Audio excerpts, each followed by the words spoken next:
Hello students. पिछला जो हमारा वीडियो सेशन था उसमें हमने देखा था vector addition by analytical method, है ना। सिंपल सा था, समझ में आ गया होगा। उसमें यही था कि किसी भी रिजल्टेंट का जो कोई के जो कंपोनेंट होते हैं वो उसके कॉरस्पॉन्डिंग जो वेक्टर हैं उनके कंपोनेंट्स के सम के इक्वल होते हैं। हमने देखा था कि जो आर एक्स है वो a x plus b x, और अगर 3D में है तो a x plus b x plus c x के इक्वल था। ऐसे ही sorry a x plus b x के इक्वल था, फिर a y plus b y और a z plus b z के इक्वल था, 3D है तो। ठीक है, तो ये चीज़ हमने देखी थी। आज मैं एक टॉपिक करवाऊँगी, लेकिन उसको एक क्वेश्चन की फॉर्म में कराऊँगी। मतलब वो टॉपिक भी है एज वेल एज, और एक न्यूमेरिकल भी है एज वेल एज, और वो पूछा उसी तरीके से जाता है।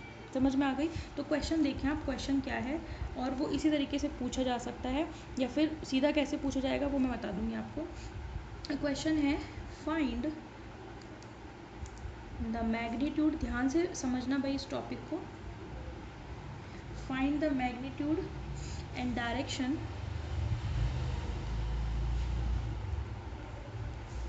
Of the resultant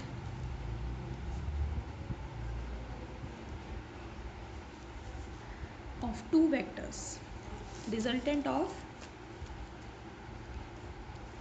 two vectors, capital A मतलब ए वेक्टर और एक बी वेक्टर। आपकी जो बुक्स होंगी उनमें ए और बी को बोल्ड करके लिखा हुआ है। बोल्ड मतलब डार्क करके लिखा हुआ है, दैट मीन्स कि उसके ऊपर वेक्टर है।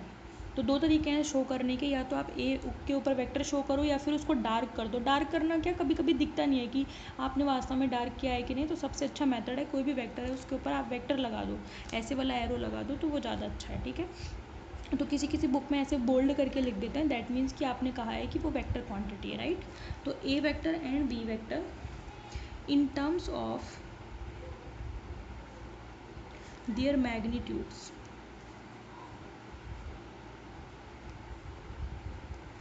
And angle theta between them. अगर आपने पिछला वीडियो ध्यान से देखा है तो मैंने आपको बताया था कि मैं आपको ये करवाऊंगी। मैंने आपसे कहा था कि आर वेक्टर रिजल्टेंट वेक्टर है, इसकी वैल्यू कितनी होती है वेक्टर ए और बी की फॉर्म में, ये मैं आपको नेक्स्ट टॉपिक में बताऊंगी, ऐसा मैंने कहा था। ठीक है, तो वही मैं करवा रही हूँ। आपको बताना है कि किन्हीं भी दो वेक्टर का रिजल्टेंट वेक्टर अगर आर वेक्टर है तो उस आर वेक्टर को इन दो वेक्टर ए और बी के मैग्नीट्यूड के फॉर्म में कैसे लिखा जा सकता है, और इन दोनों के बीच का एंगल थीटा कितना होगा, ये आपको फाइंड आउट करना है। तो इसी क्वेश्चन में यही पूछा है, find the magnitude and direction of resultant vector. कोई भी रिजल्टेंट वेक्टर को आप किसी से भी शो कर सकते हो, बट जनरली रिजल्टेंट वेक्टर को शो किया जाता है कैपिटल आर से। ठीक है, बाकी किसी से भी किया जा सकता है, कोई दिक्कत नहीं है। ठीक है, तो आपको बताना है कि दोनों वेक्टर्स ए और बी का जो रिजल्टेंट है ना, आर है अगर, तो उसकी मैग्नीट्यूड कितना होगा, उसका डायरेक्शन कितनी होगी, ये आपको बताना है, उनके बीच का एंगल बताना है, राइट। ओके, समझे ध्यान से। तो मैंने सपोज़ किया कि मेरे पास कोई भी दो वेक्टर्स हैं, है ना, और ए और बी दो वेक्टर हैं। ठीक है, तो मैंने कंसीडर किया कि ये लो, एक ये तो है सेंटर ओ, ये है वेक्टर ए और ये है वेक्टर बी, और ये दोनों कितने एंगल पर रखे हुए हैं, थीटा एंगल पर। समझ में आ गई? दो वेक्टर हैं, ए वेक्टर और बी वेक्टर, और वो एक दूसरे से कितना एंगल बना रहे, थीटा। तो पैरेललोग्राम लॉ आपको याद होगा, है ना। वो लॉ क्या कहता है, अच्छा वेक्टर की डायरेक्शन भी तो, आदित्य वेक्टर है तो डायरेक्शन भी तो होगी ना। ये वेक्टर जो है इसकी डायरेक्शन है इधर, इसकी है इधर। तो पैरेललोग्राम लॉ ये कहता है कि इन दो वेक्टर अगर किसी एंगल थीटा पर हो तो उनका रिजल्टेंट वेक्टर जो होता है वो उनके जो कोइंसाइडिंग जो बिंदु होता है उससे पास होता है। तो ये इनका रिजल्टेंट होगा। समझ में आ रही है बात? ये इनका रिजल्टेंट होगा। और क्या करते हैं कि अगर ये रिजल्टेंट है तो ये एक पैरेललोग्राम बनाएंगे, बन गया ना एक पैरेललोग्राम। अगर ये ए वेक्टर है तो ये भी ए वेक्टर होगा, और ये बी वेक्टर है तो ये भी एक बी वेक्टर होगा। याद है कि नहीं आपको पैरेललोग्राम, ये लॉ यही तो बताया था। तो ये जो है आपका, ये है रिजल्टेंट वेक्टर आर वेक्टर। ये क्या है, रिजल्टेंट वेक्टर आर वेक्टर। ये तो मिला देते हैं ये दोनों साइड्स को, ये कि ये इंडिकेट कर रहे हैं कि ये ए वेक्टर है तो ये इसके सामने, पैरेललोग्राम मतलब समांतर चतुर्भुज जिसमें सामने सामने की भुजाएं बराबर होती हैं, है ना, लेकिन एंगल 90 डिग्री नहीं होते, है ना। अगर ये एंगल 90 डिग्री होते तो फिर ये एक रेक्टेंगल बन जाता। रेक्टेंगल में भी तो आमने सामने की साइड्स इक्वल होती हैं, है ना, और जो एंगल होता है वो थीटा, वो 90 डिग्री होता है, लेकिन इसमें कुछ भी हो सकता है एंगल थीटा, ठीक है, इस तरीके से होता है, ठीक है भाई।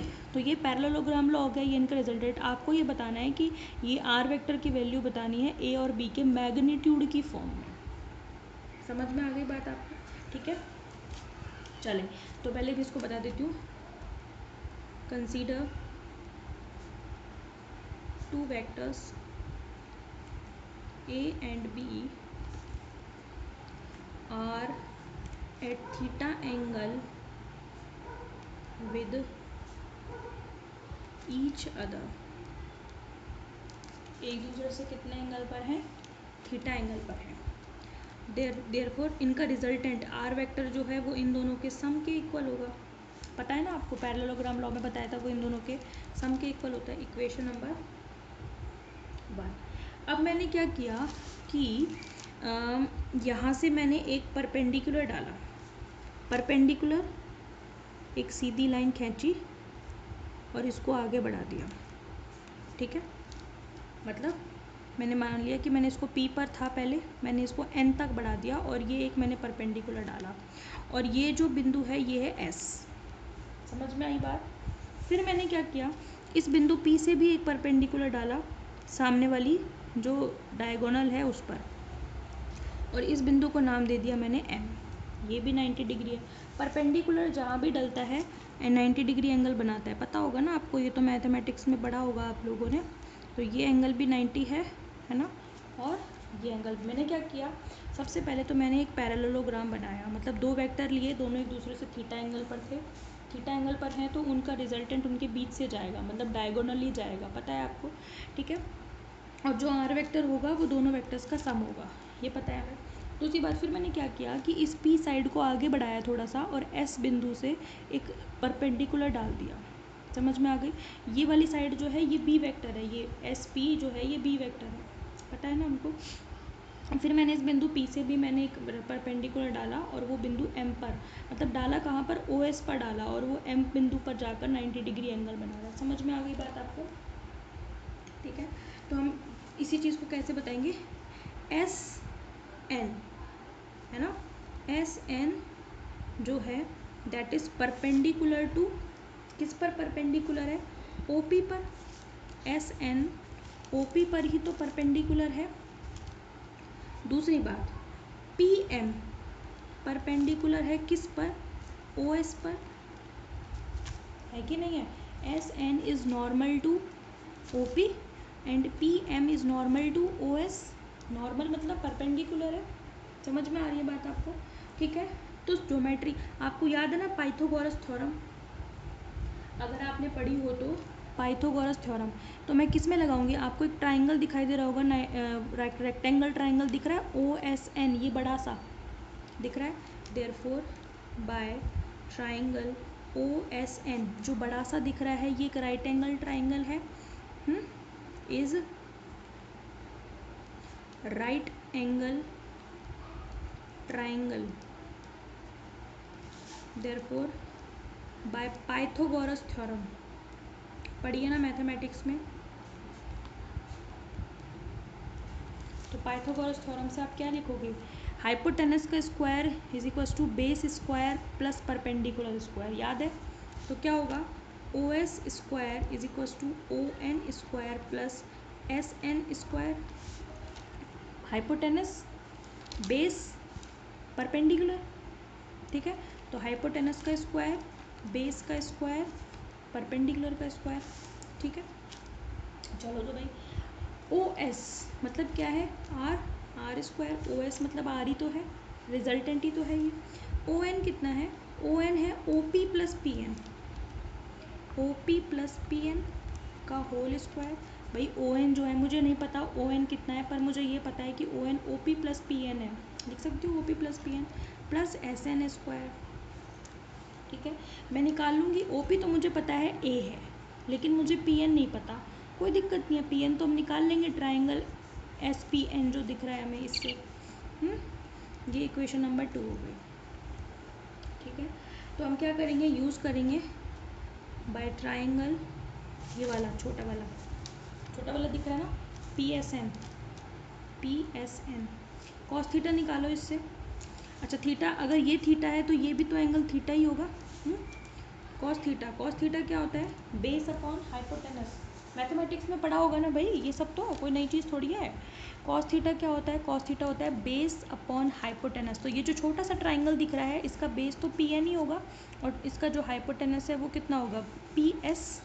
ठीक है, बेस कितना है PN, और हाइपोटेनस कितना है PS। मुझे क्या चाहिए, PN, मुझे नहीं पता ना PN कितना है, देयरफॉर यहाँ से PN इज इक्वल टू कितना आ जाएगा, PS कॉस थीटा। और PS कितना है, B तो है, PS का मैग्नीट्यूड कितना है, भाई ये वेक्टर है लेकिन इसका मैग्नीट्यूड और कुछ तो कुछ डायरेक्शन भी तो है, मैग्नीट्यूड है B और डायरेक्शन है ये वाली। ठीक है, तो PN कितना हो जाएगा, B कॉस थीटा। कोई दिक्कत, PN की वैल्यू मैं यहाँ रख दूँगी। OP तो मेरे को पता है, OP का मैग्नीट्यूड तो A है, तो वो तो वहाँ पे तो मैं रख दूँगी। तो इक्वेशन नंबर 3 हो गई। अब मुझे एक SN और चाहिए, है ना। SN के लिए मैं क्या करूँगी, साइन थीटा निकालूंगी। साइन थीटा कितना होगा, परपेंडिकुलर अपॉन हाइपोटेनस। परपेंडिकुलर कितना है, SN खुद है, वही तो मुझे चाहिए। ठीक है, तो परपेंडिकुलर है SN, है ना, और हाइपोटेनस कितना है, इस छोटे ट्राइंगल की बात कर रही हूँ मैं, बड़े वाले की नहीं कर रही, छोटा, ये वाला छोटा सा, उसी का एंगल तो थीटा है ना। बड़े वाले का एंगल ये वाला तो पता नहीं कितना है, लेकिन ये 90 है, लेकिन उसकी ज़रूरत भी नहीं है मुझे। छोटे वाले का ट्राइंगल का ये वाला जो एंगल है वो थीटा है। ठीक है, तो छोटे वाले ट्राइंगल में साइन थीटा निकालो। परपेंडिकुलर अपॉन हाइपोटेनस यानी कि SN अपॉन PS। SN मुझे चाहिए, SN इज इक्वल टू कितना हो जाएगा, PS साइन थीटा हो जाएगा ना। PS कितना है भाई, PS तो मुझे पता है B, तो ये हो जाएगा B sine theta. Equation number 4। तो मैं 3 और 4 को 2 में रख दूँ, और यहाँ पे हम बता देंगे OP is equal to A। OP तो मुझे पता है, इसका मैग्नीट्यूड A है, तो ये सारी वैल्यू उठा करके मैं कहाँ रख रही हूँ, 2 में रख रही हूँ। ठीक है, therefore put OP is equal to A and 3, 4 into 2। 3 और 4 को 2 में रख रहे हैं और OP बराबर A भी रख रहे हैं। ठीक है, तो क्या आ जाएगा, मेरे पास आ जाएगा R square is equal to OP की जगह पर A, PN की जगह पर B कॉस थीटा, क्योंकि इक्वेशन नंबर 3 मेरी यही है, PN is equal to B cos theta, इसका होल स्क्वायर प्लस SN कितना है, B साइन थीटा रख रही हूँ मैं यहाँ पे, है ना, B साइन थीटा का होल स्क्वायर। समझ में आ गई, खोल दो इसको। R square is equal to, ये होल स्क्वायर खोल दो, A प्लस बी का whole square, A square plus B square, B की जगह पर क्या है, ये पूरा है B कॉस थीटा, तो इसका whole square B square cos square theta plus 2AB cos theta. फिर दोनों को मल्टीप्लाई करते हैं, A square plus B square plus 2AB तो होता है फॉर्मूला, है ना। फिर इसका whole square B square sine square theta. यहाँ पे बता देना आप, सिंस A प्लस B का whole square is equal to A square plus B square plus 2AB, ये हम पहले से जानते हैं। इस स्मॉल b की जगह पर पूरा B कॉस थीटा है, तो B कॉस थीटा का होल स्क्वायर आएगा पूरा, और 2AB के साथ ये पूरा B कॉस थीटा है। समझ में आ गई, तो R square is equal to A square plus B square cos square theta और B square sine square theta. इनमें से B स्क्वायर कॉमन ले लो, अंदर क्या बचेगा, cos square theta plus sine square theta, और साथ में आ जाएगा 2AB कॉस थीटा। ठीक है, अच्छा अब cos square theta plus sine square theta क्या होता है, 1 होता है, तो A square plus B square, है ना, ये तो 1 हो गया, प्लस 2AB कॉस थीटा। यहाँ पे बता देना, since cos square theta plus sine square theta is equal to 1। ठीक है, R इज इक्वल टू कितना हो जाएगा, अंडर रूट ले लो दोनों तरफ, तो क्या हो जाएगा, A square plus B square plus 2AB cos theta. समझ में आ गई बात, तो ये आपका आ गया मैग्नीट्यूड, ये आपको सिद्ध करना था, तो पेपर में डायरेक्ट भी पूछ लेते हैं, prove that for a resultant vector R is equal to A square plus B square plus 2AB cos theta, this is called cosine law. इसको हम क्या बोलेंगे, this is called law of cosines. ठीक है, ये बहुत ही इंपॉर्टेंट है, paper में ऐसे भी पूछा जा सकता है, describe law of cosine, that means वो आपसे ये पूछ रहा है। वो ऐसे भी पूछ सकता है, prove that R is equal to this. अब ये वेक्टर चेंज कर सकता है, वो ज़रूरी नहीं है कि ए और बी वेक्टर ही है, वो पी और क्यू भी लिख सकता है, वो आर और एस भी लिख सकता है, कुछ भी लिख सकता है। बस आपको ये ध्यान रखना है किन्हीं भी दो वेक्टर का जो रिजल्टेंट है कुछ भी हो सकता है वो, और रिजल्टेंट का किसी भी वेक्टर से ये रिलेशन होता है, और ये एंगल भी चेंज कर सकता है। समझ में आ गई? बस आपको ध्यान रखना है कि रिजल्टेंट जो है वो किन्हीं भी दो वेक्टर के साथ इस तरीके से रिलेटेड होता है। समझ में आ गई? अगर P और Q होते तो क्या लिखते, P square plus Q square plus 2PQ cos theta, और रिजल्टेंट को हो सकता है कि वो ABC से दिखा देता, LMN से दिखा देता। समझ में आ गई? तो ये कहलाता है वेक्टर्स का लॉ ऑफ कोसाइन। कल इसी का सेकंड पार्ट करेंगे, क्योंकि अभी तो सिर्फ हमने मैग्नीट्यूड निकाला है, अभी तो मुझे डायरेक्शन भी चाहिए। कल हम निकालेंगे लॉ ऑफ साइन, उससे हमें डायरेक्शन पता चलेगी, फिर हमारा ये वाला ट्रायंगल काम में आएगा। अभी तो सिर्फ ये छोटा वाला PSN और एक ये बड़ा वाला OSN काम में आया है, कल हमारा ये भी काम आएगा, ये भी तो बनाया हमने, ये काम आएगा। ठीक है, तो कल हम करेंगे लॉ ऑफ कोसाइन। ठीक है, थैंक यू।